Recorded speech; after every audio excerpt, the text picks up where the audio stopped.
All right, sorry, I'm fighting with YouTube, which is claiming that our YouTube video is private. So I don't know if anybody is on YouTube, or maybe I can try to do it.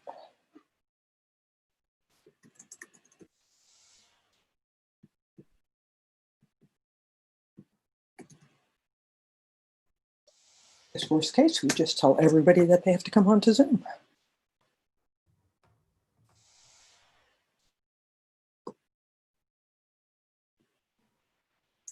Maybe I can try to do it. Does that mean it won't be recorded, Margie? No, I think it's going to work. Yeah, Margie, I'm on YouTube right now, and what I see is your studio screen with you in the upper right-hand corner. Beautiful. Okay, so that means that it's working. So I'm going to share the right thing. Tell everybody that they have to come on to Zoom. Okay. And we'll see if it works.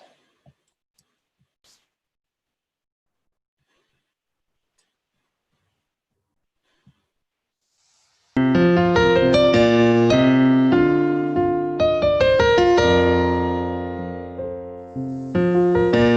we on the right window now?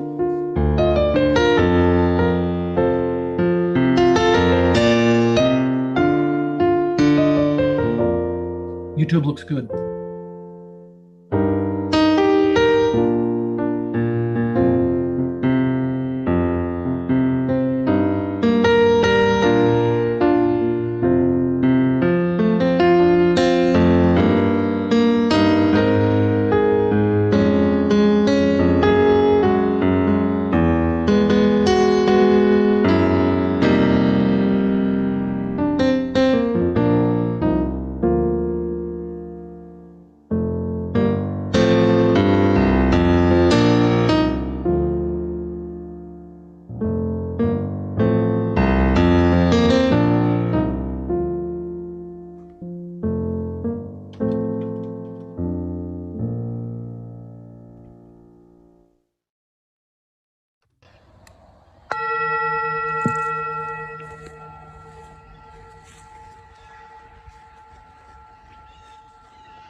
We recognize that the Champlain Valley Unitarian Universalist Society gathers on the traditional land of the Western Abenaki people.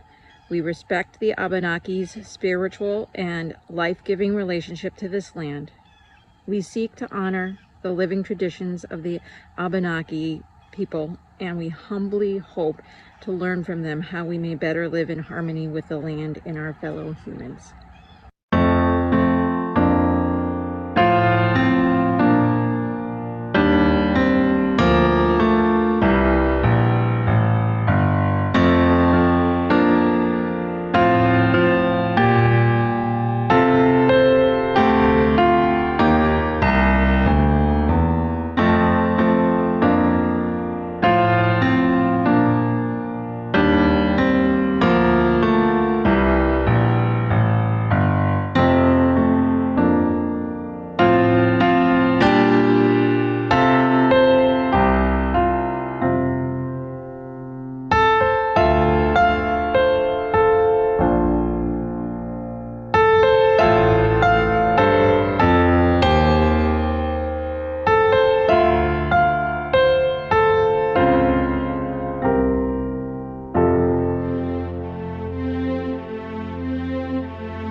Good morning, and welcome to the Champlain Valley Unitarian Universalist Society's streaming service.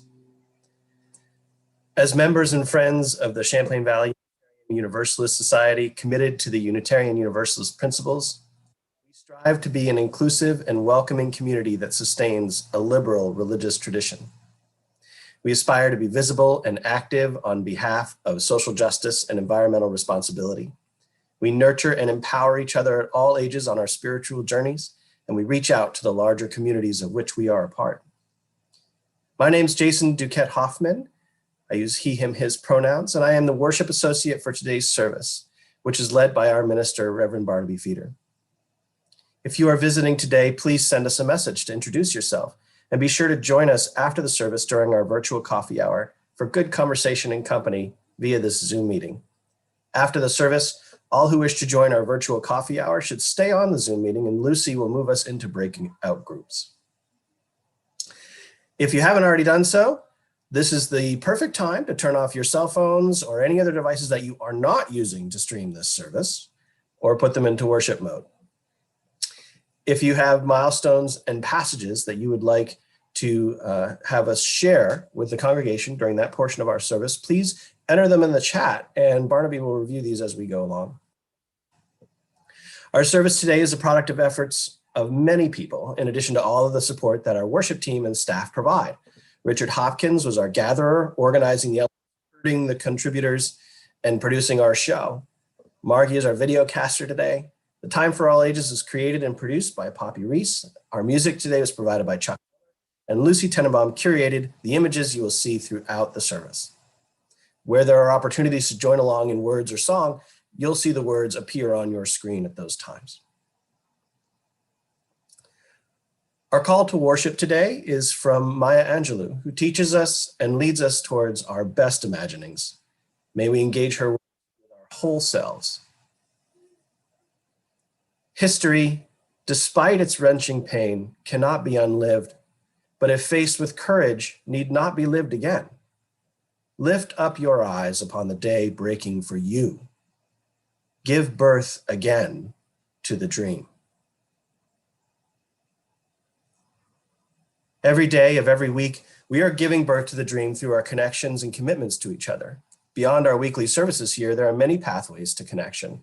If you're not receiving our monthly newsletter or our weekly Wednesday emails, please email office@cvuus.org so we can get you on those lists. An update to the latest monthly blast: the Zoom Coffee House will be postponed until winter takes its firmest hold, so stay tuned for updates as the cold settles in. Next week, our service will include a blessing of the animals. Reverend Barnaby is looking for your photos, drawings, or short videos of animal members and families you want to share in that service, plus any ideas you have for elements you would music, readings, and so forth. I'm sending mine because you may notice that our doggo needs all the blessings she can get. Oh dear. The worst. She's the worst. She can't dog. Yeah. That's our girl. And now it's time for our chalice lighting. And for this, I realized that of the many things that I have prepared for today, I neglected to bring up the chalice and candle that I was intending to light. So I would like everybody to close your eyes for a moment and light a chalice of your mind.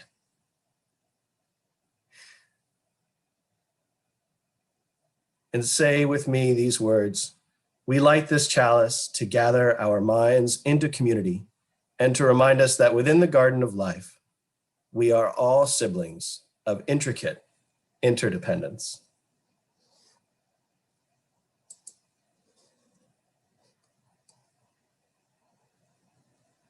Thank you, Barnaby. We're moving on the fly here. And now it is the time for all ages. Do we have Poppy ready to roll? So I have a question. Hi, everyone. I'm having tech issues. So this video is still too laggy, right? It's weird, but you know, it's computers. Choice number 2, hold on. Is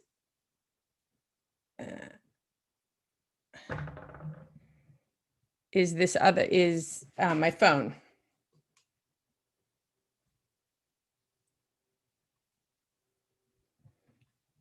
My phone where I look like I'm looking sideways for some reason. Can you guys see me on my phone? Poppy, go with 1. Okay, so let me disconnect this. Sorry, everyone, please bear with me. I think I'd have to spotlight it, but then when you wanted to show a picture, people wouldn't be able to see Yeah, it. So I think just got to make sure that I've disconnected it successfully. you're not bad. Ah, The lag is okay. better. Is my audio normal? That's really the key thing. Is it yes? Sounds good to me. Doug just gave me a thumbs up. See, Doug, this is how you know that we can see people. Right. Okay. So I just do have to get out of this one. I'm sorry.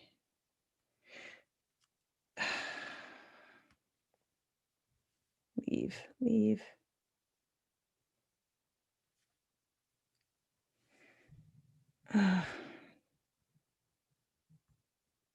Okay. All right. So after all that, I don't know why the video is laggy, but if it bothers you too much, you can just close your eyes and listen to me talk. In a second, I'm going to show pictures and it won't matter how I look. So I was thinking about how activism and how there are so many things in the world that need help, and how many of us are really flat out trying to do things to make the world better or just make our lives go. And sometimes we have the energy and the extrovertedness and whatever it takes to go out and go to protests and things like that. And sometimes we really don't, or maybe we're introverts and we hate crowds, and we really need activism that is a little more gentle or can be done at home or is kind of a solo thing. So that made me think of something that is called craftivism that I'm going to tell you about.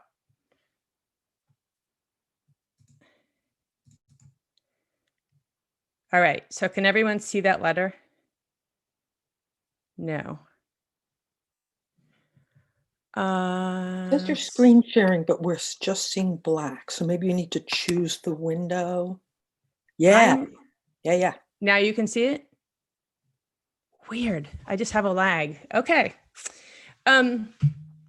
So this is a letter that Sarah Corbett, who's a woman from England, wrote to her local select board person. And instead of writing them a letter with a pen and paper or typing it, she took embroidery thread and she wrote the letter on a handkerchief. So basically she sewed the letter. And her thinking was that by sending something that had been done so carefully with so much thought, that it would get their attention more than a normal letter.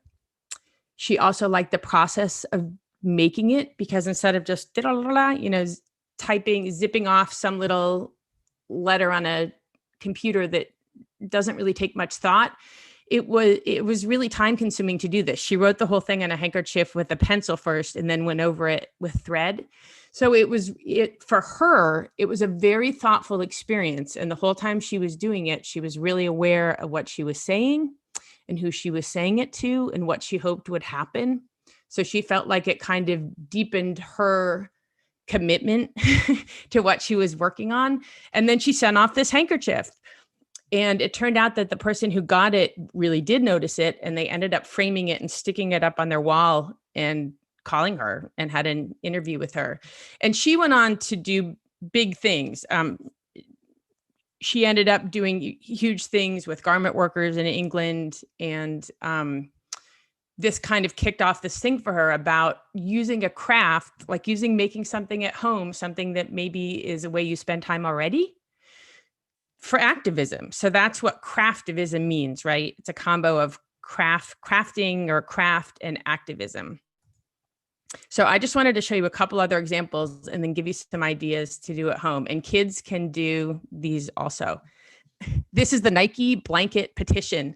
So I don't know if you can tell, but this is made of like 500 tiny little squares of crocheted yarn, and people from 40 different countries in every state in our country contributed these. And the person who put them together, Kat Mazza, made this whole thing. And so it was a combo of all these people were crocheters already. Then she made this thing. It's the Nike swoosh. So she made it and it showed up. It traveled around our country in museums for about 5 years, getting bigger. The whole border was being added to it. And then the whole thing was sent off to Nike. So it was a petition about the conditions of the people in other countries who make Nike clothing. So a great example of taking something that maybe you like to do at home that you can do kind of by yourself and then turning it into this worldwide thing. It got tons of publicity when it was made. These letters are sewn onto this fence in LA. This is called yarn bombing. This is another example. This is the last example I'm going to show you. This is a group, I want to say this right, Hombres Tejedores, which loosely translated means men who knit. And it started with a couple guys who were just looking for something to do and knew that one of their friends knit. And it turned into this thing that now happens in countries all over South America, maybe other countries. And a couple times a month, these guys go out in public and they knit. And they often knit with pink yarn. And for them, it's a way of saying to limit what men can do or what you think of men is not helpful, right? So kids, if you're looking at this, it's like thinking about why are there things that a certain gender can do or that we think a certain gender can do? That's crazy, right? Everybody can do everything. So that's their point. So I want to send you with a couple ideas. And these are for anybody can do these, but especially if you're at home, not really able to leave and thinking of something you'd like to do.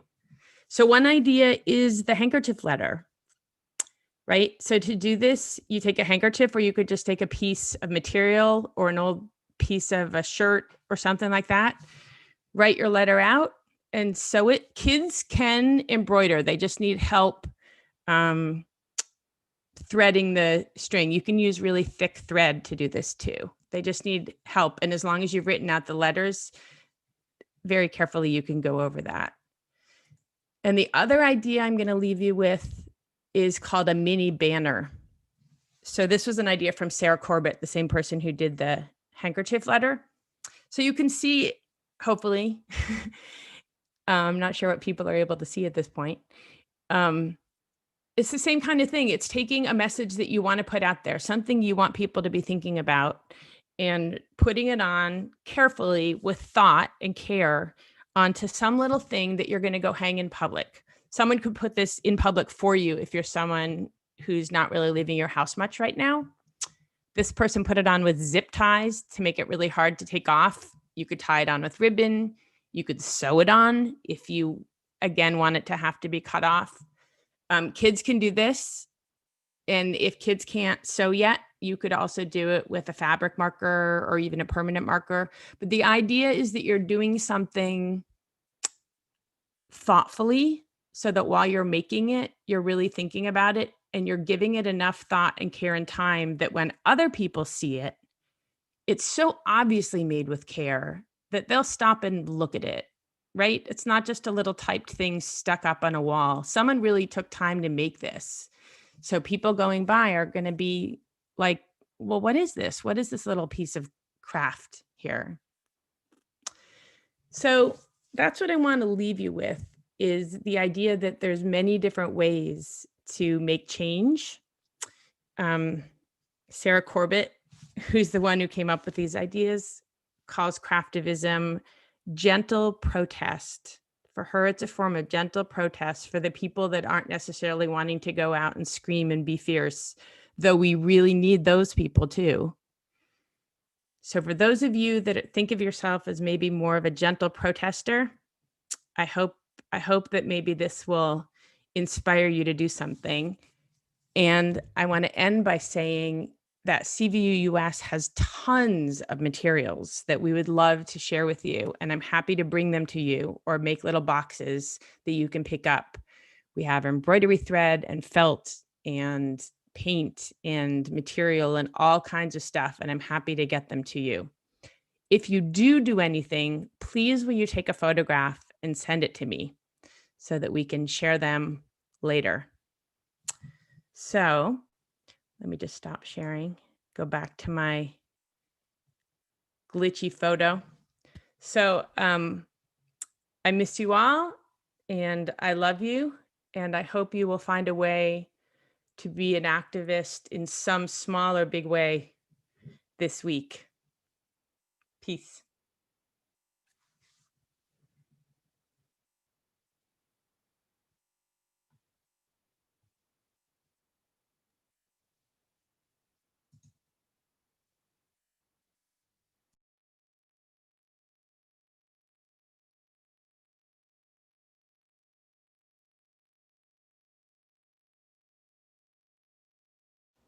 Hello, UU family.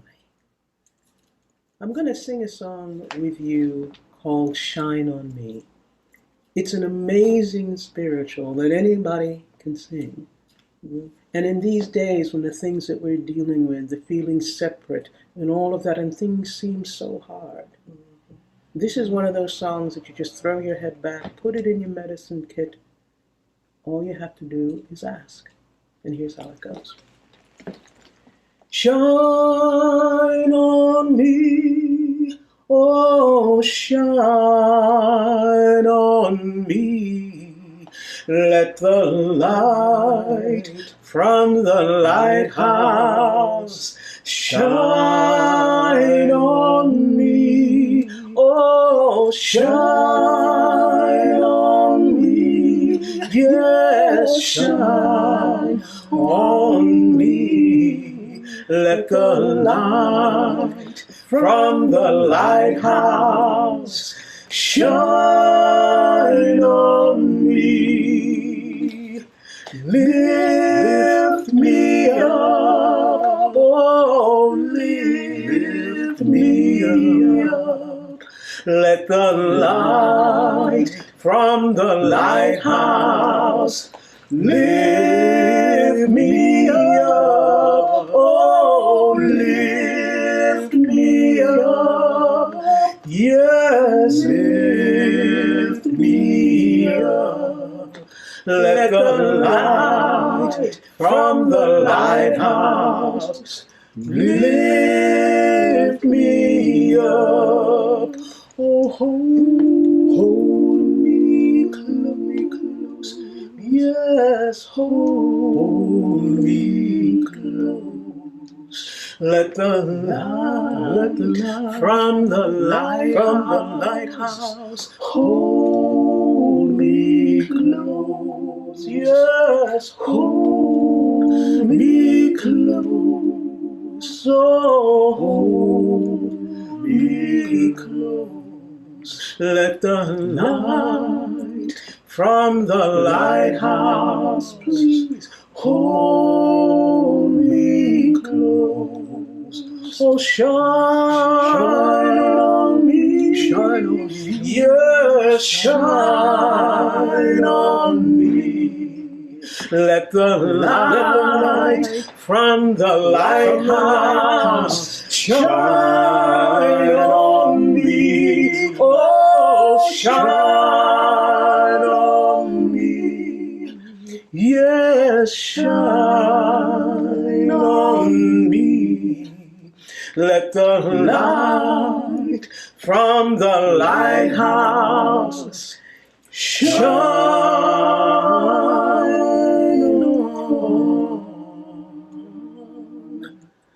me.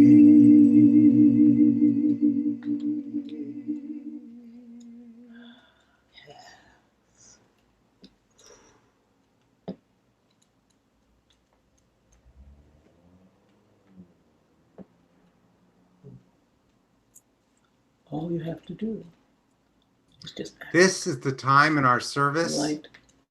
when we share our offering with a group in the community that exhibits our values in the world in its work.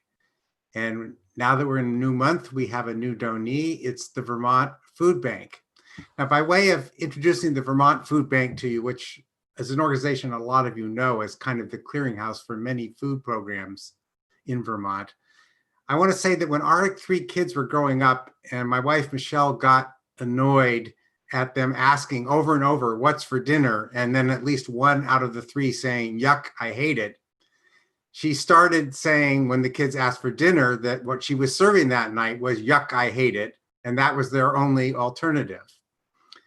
I was thinking about this story today because what we really hate is the idea that there are people out there who don't get food at all or don't get enough food.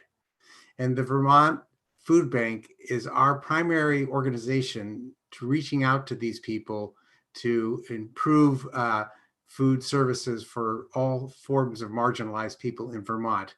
You will see in the videos, the slides that show in a minute, the specific programs the group engages in. I invite you to be as generous as possible in your sharing with the food bank this month so that we can demonstrate that we hate the fact that not everybody is getting the food they need.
Our first milestone today in the milestones and passages section of our worship service comes from me, and is to let you know that this is our 30th consecutive online worship service since we were forced by the coronavirus to stop meeting Sunday mornings in our beautiful sanctuary. We owe our ability to do this to the collective work of many of you, but especially to our tech team led by Margie Young, our initial online service producer. And as time has rolled on, Richard Hopkins, who got his feet wet as our gatherer, receiving and organizing many recorded, photographed, and live elements of our worship, putting them into an order of service for Margie, and then graduated to alternating with her as co-producer on Sunday mornings. Richard still volunteers as our gatherer on many of the weeks when he isn't producing Sunday morning. And when he's not gathering these days, that work is ably done by Rich Wolfson. The final volunteer in this team is Jordan Young, who smoothly hosted nearly all of our Zoom coffee hours with a few breaks from our choir director, Lucy Tenenbaum, who has filled in for him when Jordan is unable to do this work. Thanks for the shout out for the tech team. Real thank you. Well, Margie, I was actually praying this week to the spirit of life-giving love and love-giving life for some guidance on how to honor the tech team. That might explain the private Zoom message I got in the chat room this morning. It's from a visitor I haven't encountered before. The name says Spirit of Life giving days off and days off giving love. The chat comment is, let me scroll back to it, get a few more congregants to join the tech team. I wish we could. The time commitment is predictable, and it seems to be very rewarding for the folks who are doing it. And anyone with modest computer skills can pick up the basics with a little training. Well, please let our visiting spirit know. I would love to learn how to infuse CVUUS members with a deep spiritual lust to give the tech team a try. How should I address this guest who has such a long name? Just got another chat message. It says, don't even begin with the names and pronouns. I respond to thousands of them, and that's just in this universe. And by the way, it's all of you who are my guests, capital M. Okay, I'll just invite folks to get in touch with me, you, or Richard for more information on the tech team, or with Jordan if they might be willing to host the Zoom coffee hour. Let's move on to our other milestones and passages. I have one here from Cass Singh. Cass says, my mom, Marvel Summerfield, passed away peacefully on September 10th. This afternoon, there will be a celebration of her life in Omaha, Nebraska. Cass and Ian and their 3 daughters will be participating here remotely. They hope to be able to go to Nebraska and have a graveside service next summer. Cass adds, my mom and I shared a birthday, and that date is today. I was blessed to have 52 shared birthdays with her before she passed. Today, she would have been 80 years young, and so it's fitting to celebrate her life and the life she gave me. Thank you to all of you who have expressed condolences and support. It is, as always, appreciated. And similarly, in a way, Brett Millier's father, Jerry, died last night in Tucson, Arizona at the age of 87.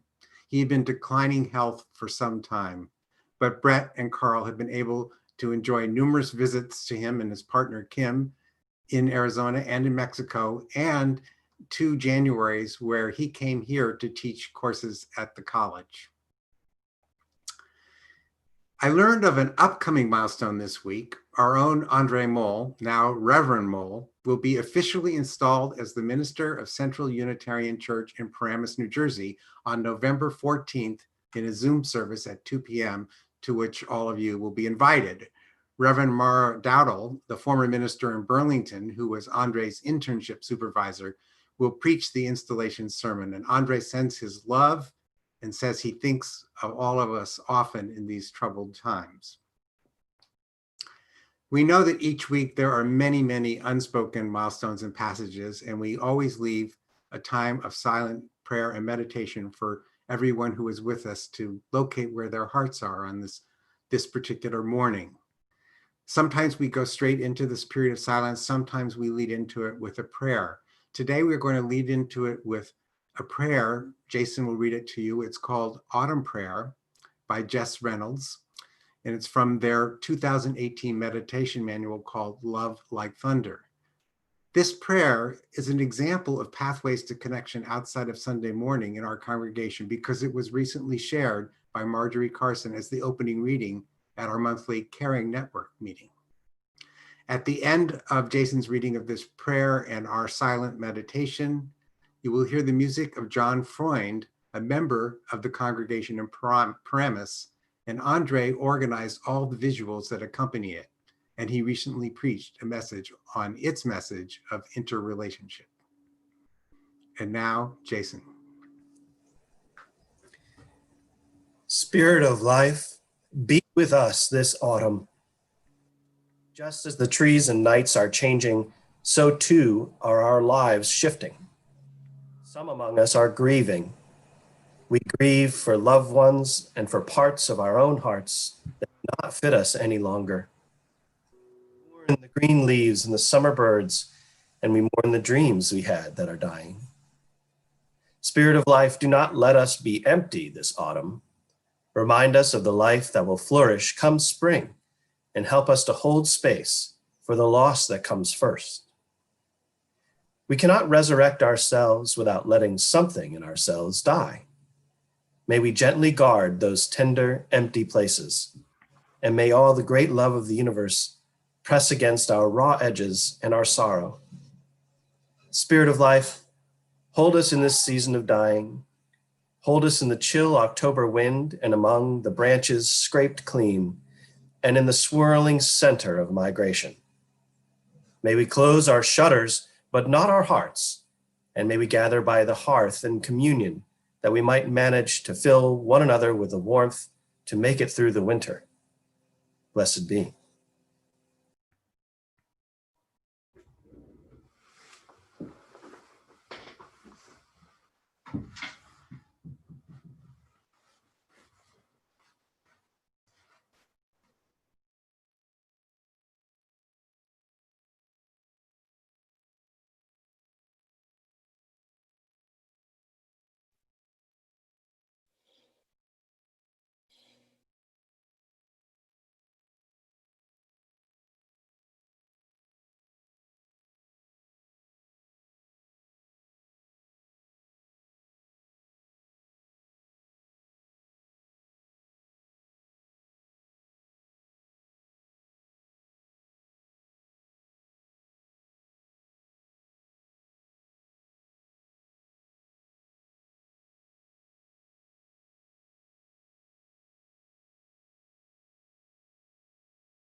The end of kings, it will begin when all can claim the kingdom within.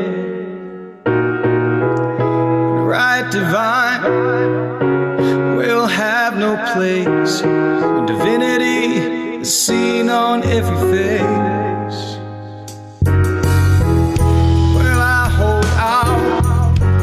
Will I hold back until the fortress walls begin to crack? Cast off my robes, lay down the crown, destroy the castle, lay the stones back in the ground. Talk not of kings, but kith and kin. Kin of kin, our fact is fact. Done is done, I can't take it back. Yeah, mine is mine, I'll claim my back. All my silence shredded into wrath. Talk not of kings.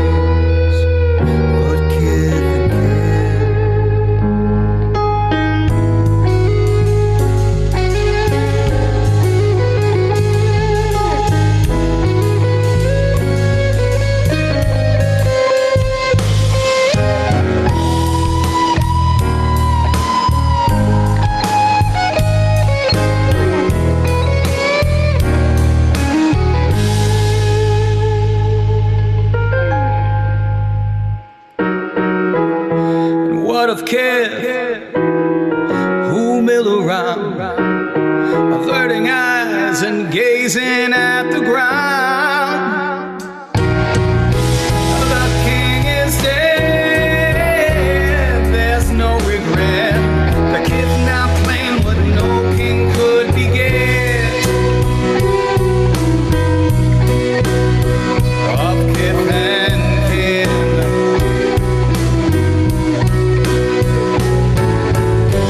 The bridge of souls cannot be built till we dig up the graves of shame and guilt.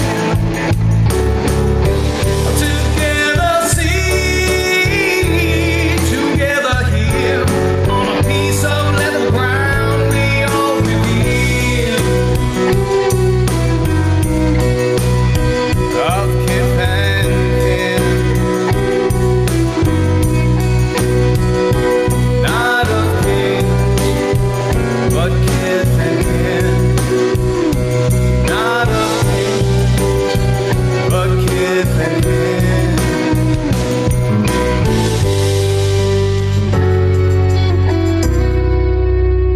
That's all of kings and kith and kin.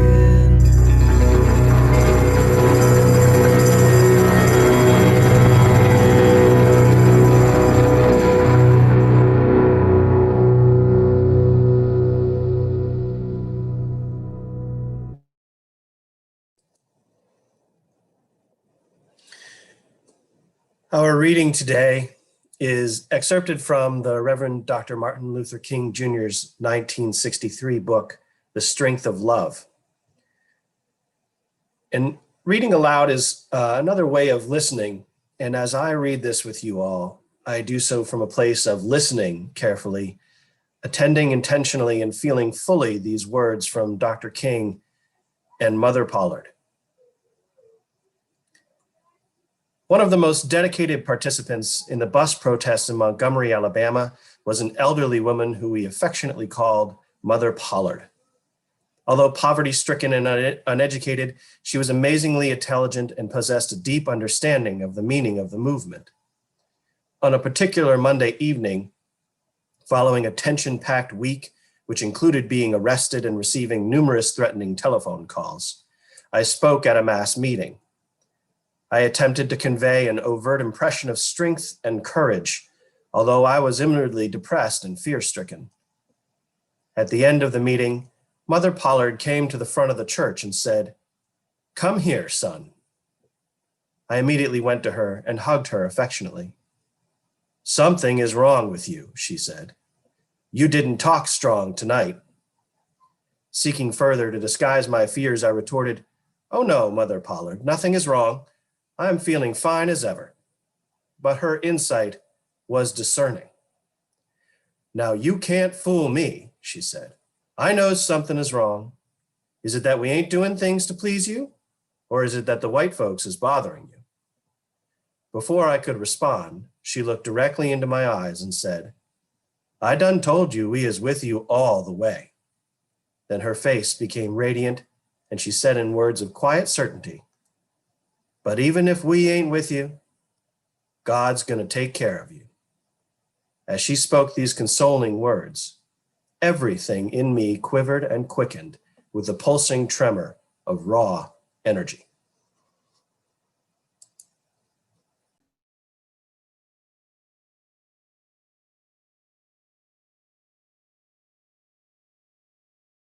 Congregations. I'm gonna press. Am I unmuted now, Margie? Yep. Okay.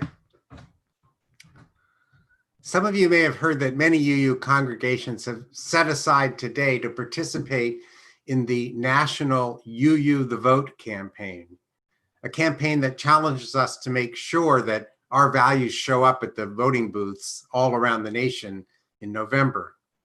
And it allies us with democracy advocates supporting marginalized people whose voting rights have been under attack in many states. Now, some UU congregations around the nation are screening the entire worship package provided by our association, including a sermon by our denomination president, Susan Frederick Gray. Now, this movement, UU the Vote, resonates with the work of the Movement Voter Project, our donee for the entire month of September. And it embodies the Cornell West quote, "We are holding close to our hearts this month. Justice is what love looks like in public." But I'm not going to be discussing UU the Vote any further this morning. I'm not ready to move on yet from the Native American wisdom we explored last week in the worship that Liam organized for us. And some odd things have happened in the past week that let me know the universe, if it has any say in these things, doesn't want me to move on yet. I'll get to that in a minute, but first let me remind you of last week's message. It was that the people whose land we occupy experienced the natural world as blessedly grounded in interdependence among diverse species and people.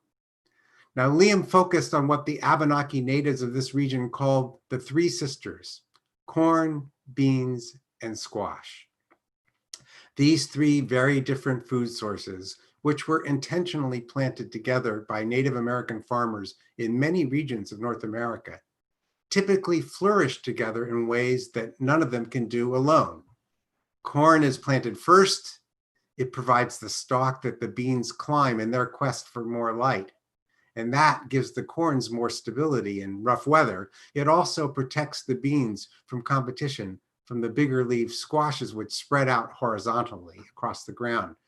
The squash, in turn, helps slow evaporation of vital groundwater, aiding all three crops in enduring dry spells.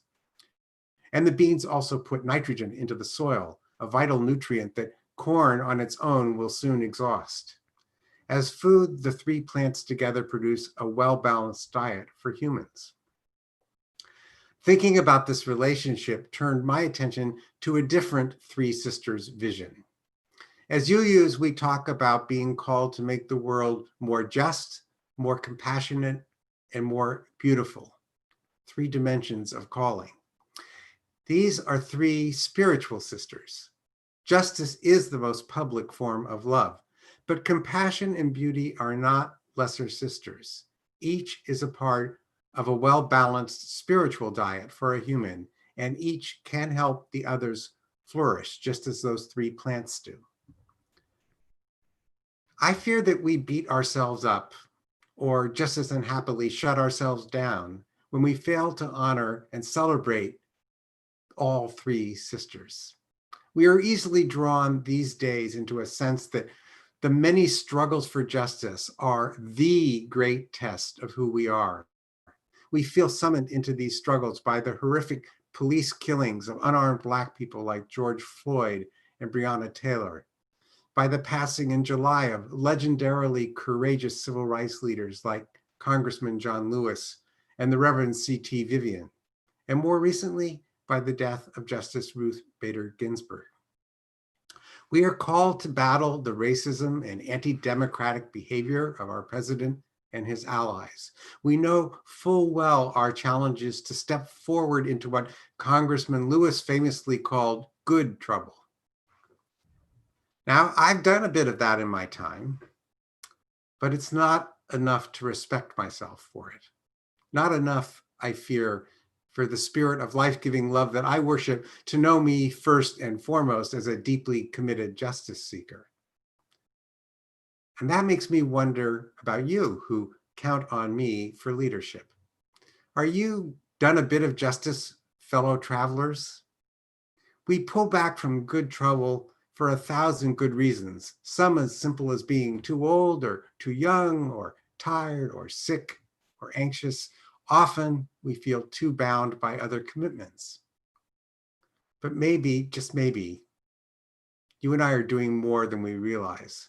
I'm not saying this just because I love you and I want to give all of us the benefit of the doubt. I think maybe in this environment, we're forgetting that justice has sisters. Maybe we don't recognize how we tend to the needs of justice by tending to the sisters. Jason told you about Dr. King's memories of Mother Pollard. She was thought to be around 72 in 1955 when the Montgomery bus boycott began, with Rosa Parks' famous refusal to sit down at the back of a bus. But it was unclear when Pollard was born or when she died. In fact, no one referred to her by her first name if anyone in the movement knew it.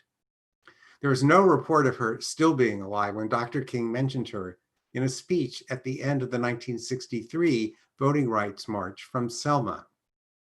He recalled her saying that when she was urged on during the bus boycott to take it easy, maybe she was walking too far and too often, she said, "My feet is tired, but my soul is rested." My feet is tired, but my soul is rested. This became an iconic saying, underscoring how many of the civil rights leaders saw their justice work in deeply Christian religious terms. They saw it as soul work. But King wrote at greater length about a different encounter with Mother Pollard, the one Jason just shared with you. That encounter focused not on her, but on her compassion for Dr. King and the huge impact that compassion had on his ability to stay in the struggle. Here's this old woman. Many of us have had a chance to meet old African-American women. There's something that seems young about them. They age well, but she spoke simply consoling words straight from her heart.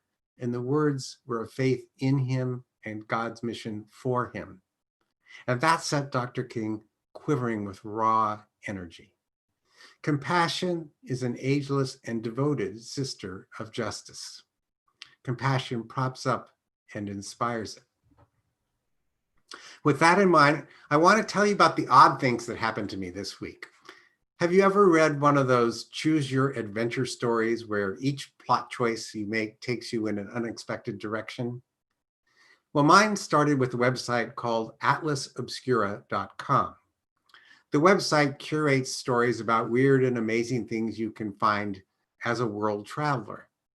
Now, this will come as no surprise to those of you who know her, but I found it on my wife Michelle's computer, open to the food section called Gastro Obscura. And I noticed an article about a new museum called the Happiness Institute in Denmark. The article mentioned an exhibit of some tomato seeds grown by a woman in Oregon.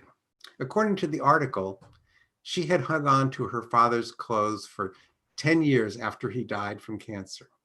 And then she decided to use them to make memory quilts for her mother and siblings. The odd thing was that she wasn't a quilter when she decided to do this, but having to learn a new craft didn't stop her. Then, while cleaning and ironing the shirts so that she could use them in the quilt, she discovered 2 tomato seeds caught in the pockets. Her father had been an avid gardener. She wasn't, but that also didn't stop her. She decided to grow the seeds in his honor. One of them became a thriving tomato plant with the help of a grow light she acquired.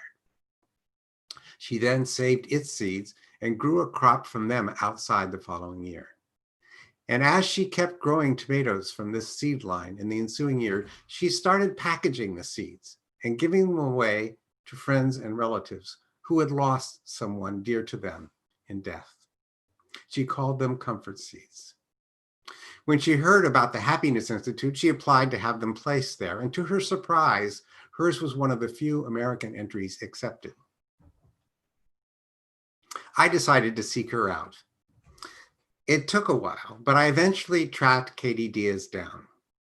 She lives in a small town the size of Vergennes called Sisters. It gets its name from the nearby volcanic mountain range known as the Three Sisters. Now, one story goes that a 19th century minister called the 10,000-foot plus summits Mount Corn, Mount Beans, and Mount Squash. No, I made that part up. He called them Mount Hope, Mount Faith, and Mount Charity. There's no real record of what the indigenous people called them, but now they are called North Sister, Middle Sister, and South Sister. Katie responded to the email request to chat from this weirdly named Reverend Barnaby Feeder. Hello, I must admit, I saw a Rev and I wasn't so sure, but then I saw UU Church and relaxed a bit. I'm happy to talk with you. My number is listed below. I'm available after 2 p.m. tomorrow Pacific time. It's been a wonderful journey.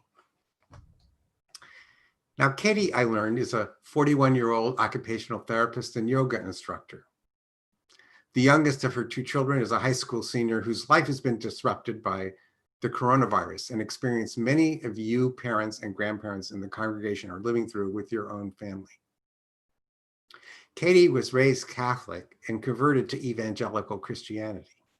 Then she moved on to a more personal religion that she told me occasionally involves visiting a UU church.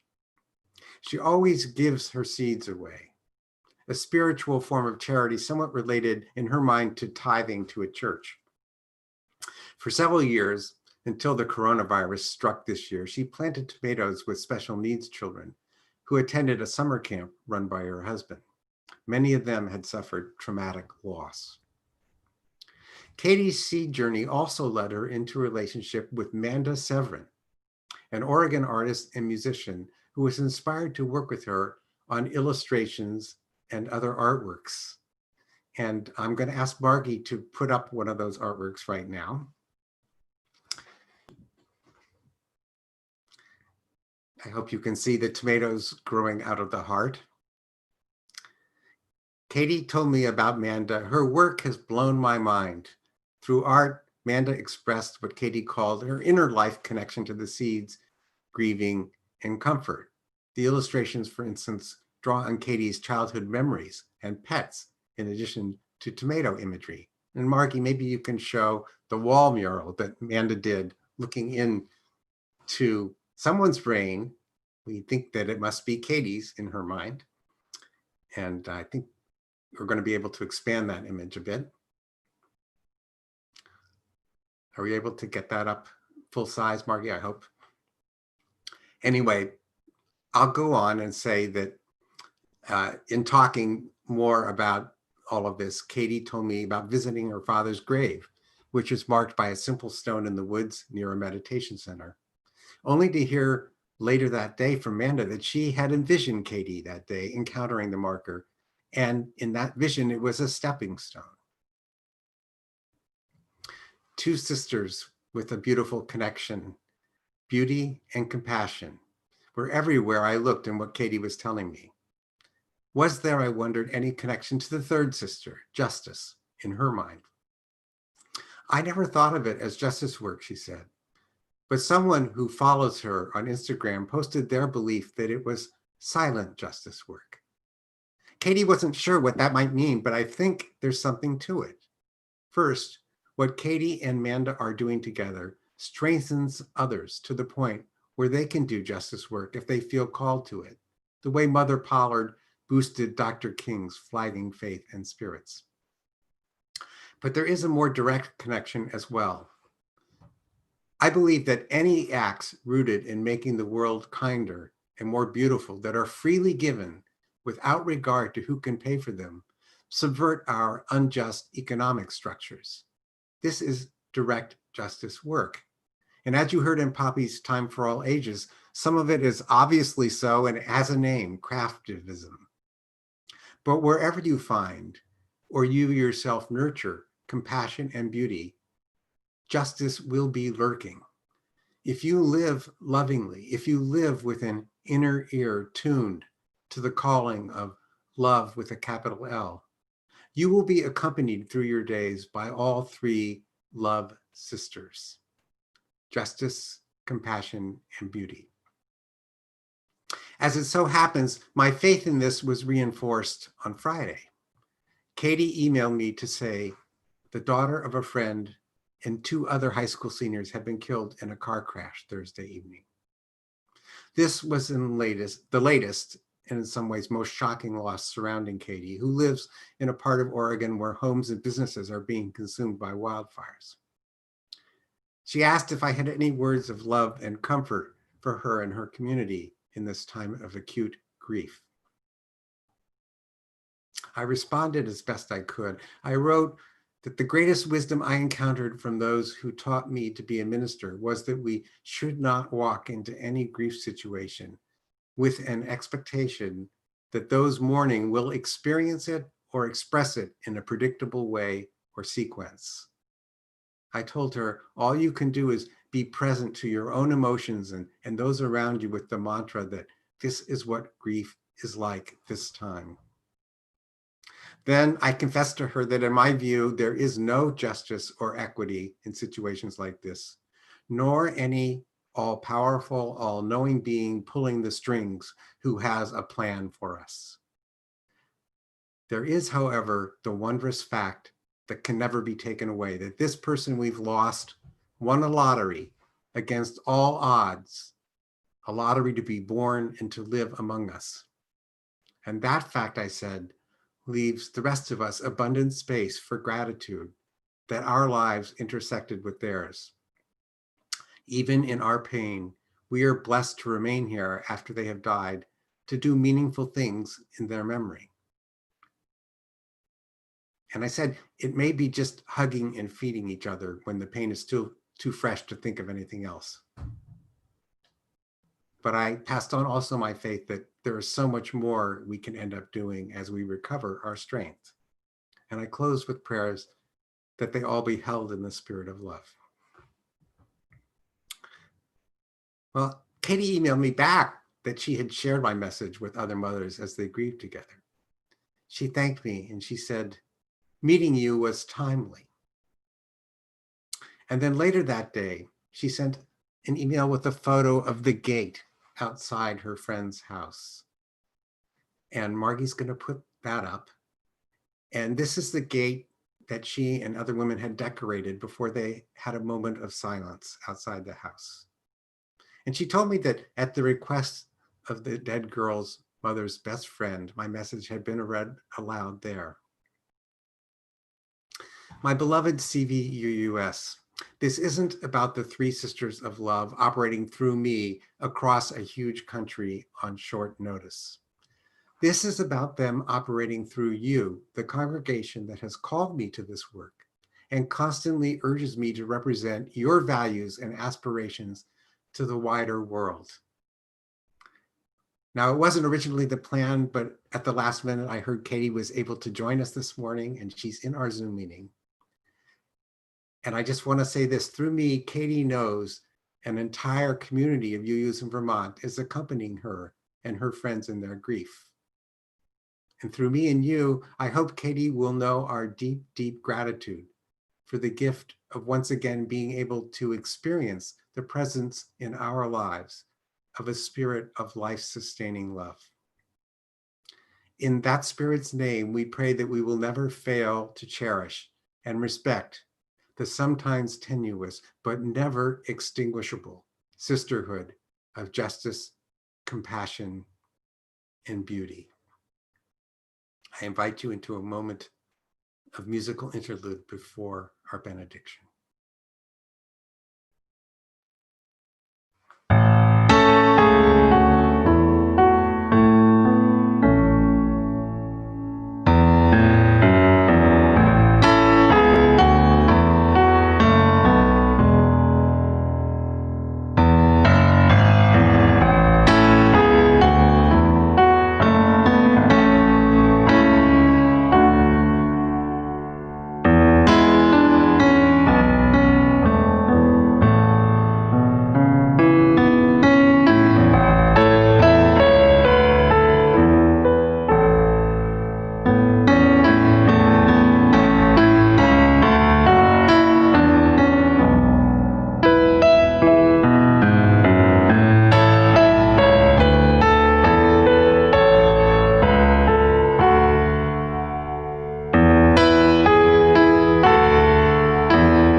As we go forth today and in the days to come, choosing our adventures from what life puts before us, may we know that we are held in the arms of a love greater than anything we could ever understand fully.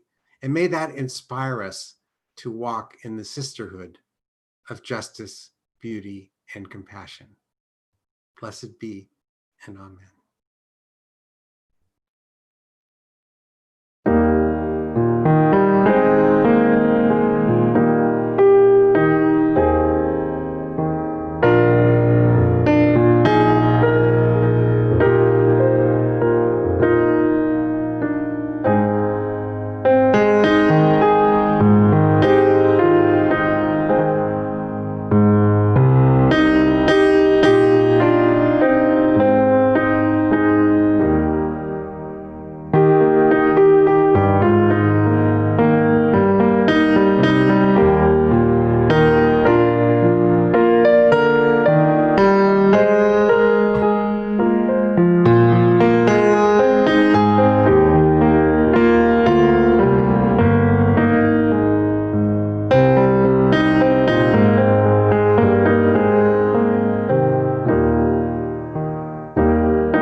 Hello, everybody. I think I can get it so you can unmute yourselves.